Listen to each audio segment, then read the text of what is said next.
Time 1 గంట కాలేదు. ఎందుకో అక్కడున్న పిల్లల్లో ఒక కొత్త వాతావరణం కనిపిస్తూ ఉన్నది.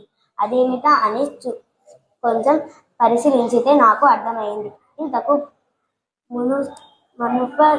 మునుపు మాదిరి వాళ్ళ సంబోధనలు లేవని తేలింది. ఎట్లాగంటే చిన్నాయన, పిన్ని, మామ, అత్త పిలుపులను ఆంటీ, అంకుళ్లతో సరిపెట్టుతున్నాడు. అట్లా మమ్మల్నందరినీ పిలుపులుతూ ఎవరో కాదు సుకున, రాధ పిల్లలు. ఎందుకో కాని కాసేపటికే నేను భరించలేకపోయాను. మన భాష అన్నది మన సంస్కృతికి, మన జీవన విధానానికి ప్రతీక అని నా నిశ్చిత అభిప్రాయం. మేము పిల్లలతో అమ్మా నాన్నలనే పిలిపించుకుంటాం.